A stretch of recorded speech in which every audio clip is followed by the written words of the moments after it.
Okay, so here's the 20-gallon fancy goldfish tank. I'm just running an air pump through it because one of them, this little guy right here, doesn't seem to be doing so well.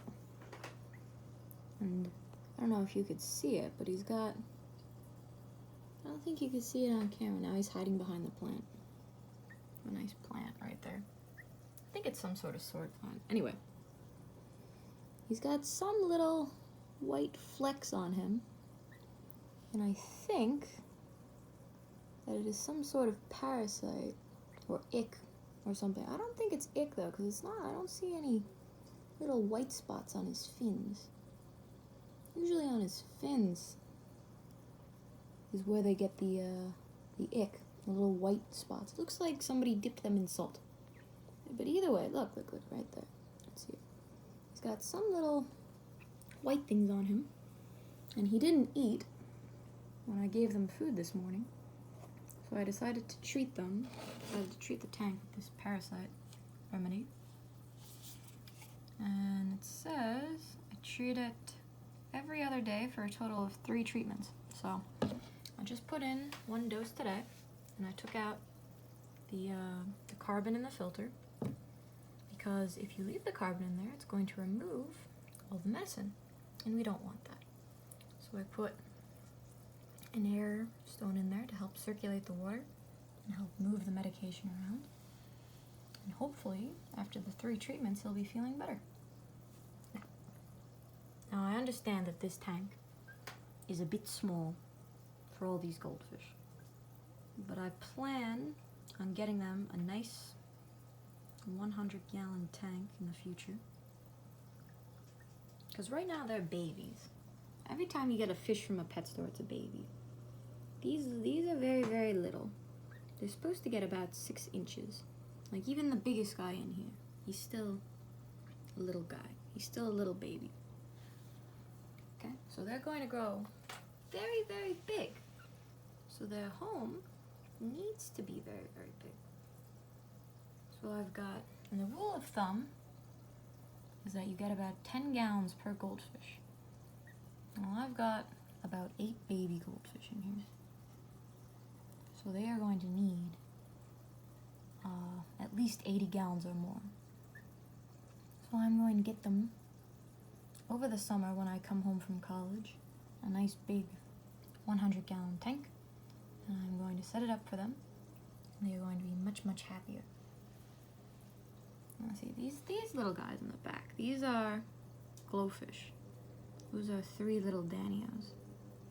I originally tried to put them in with a crayfish at home, and I had 12.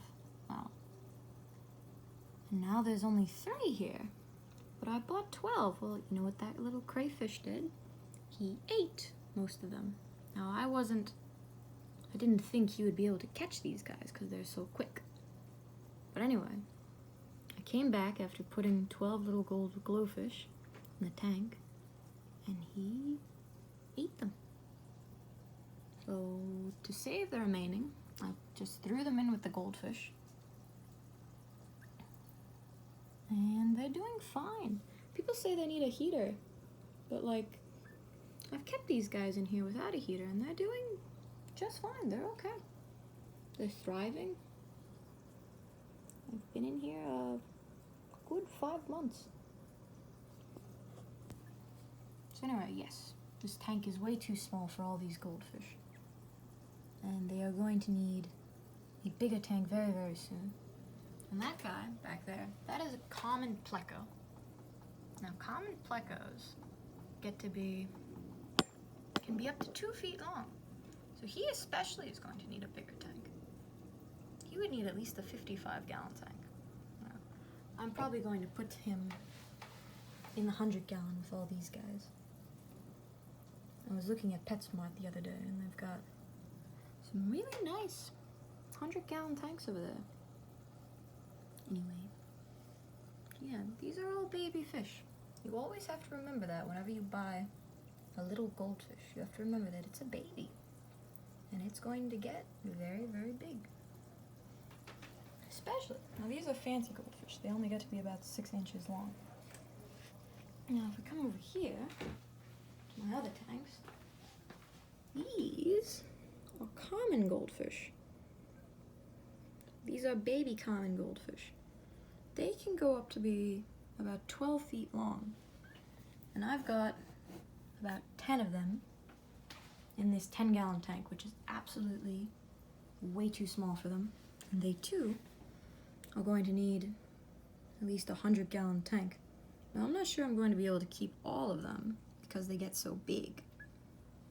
Probably going to be able to keep only about 2 or 3 of them. And then the rest will have to go probably into somebody's pond. But right now they're babies.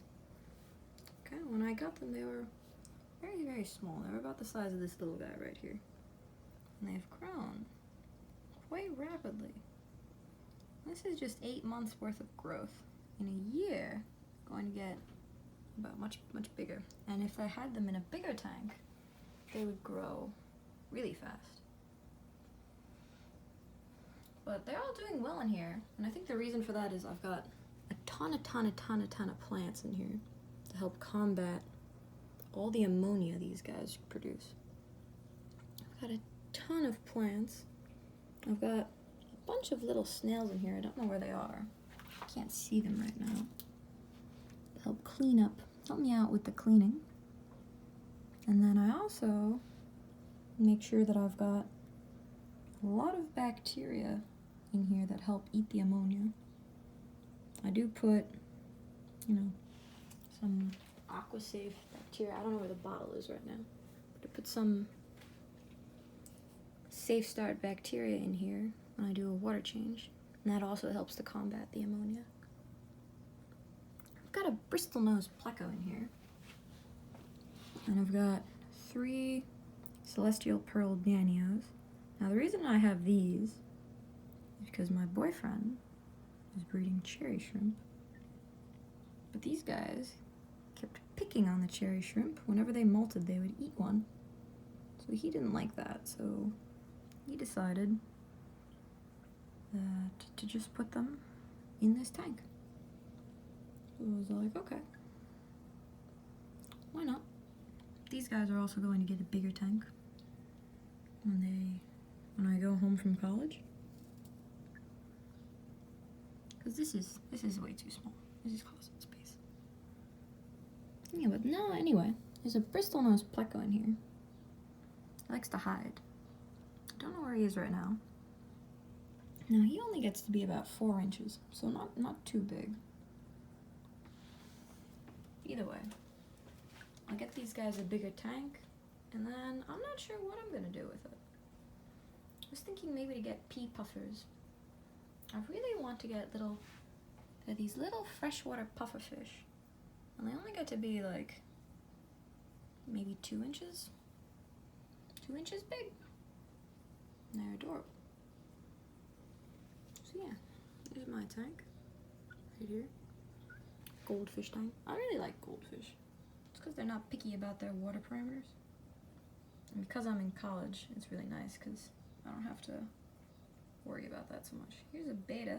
Here's my female beta. She's very pretty. Make sure that I put her in at least a 1 gallon. I think this is like a 1 gallon critter keeper. There we go. There she is. Let's get she's really pretty. You can't see it right now. Oh, you can kind of see it on camera. She's got lovely blue and red in her. Very, very pretty. And then over here, we have a male beta. He's a bright red. He's in a 2.5 gallon tank that's well planted. So, I did try to breed these guys, but when I put her in there, after he created his bubble nest, she decided to rip apart that bubble nest, and they didn't produce any fry.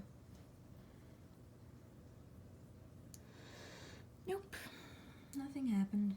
She didn't like him, I guess. That's okay. I took her out and I put her in her own tank, and they'll just live apart. I'm not going to force them to breed if they don't want to.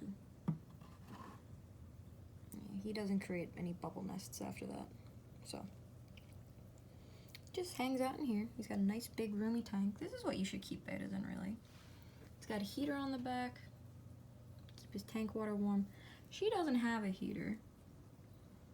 Mostly because, well, I don't have one for her.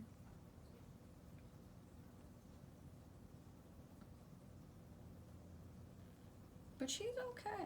She doesn't seem to mind not having a heater. And he's got this light going on above her. So I guess that helps to keep her tank warm. But his tank is nice and cozy. It's got a nice big roomy tank. This is really what you should keep betas in. You shouldn't keep them in these little cup-like things.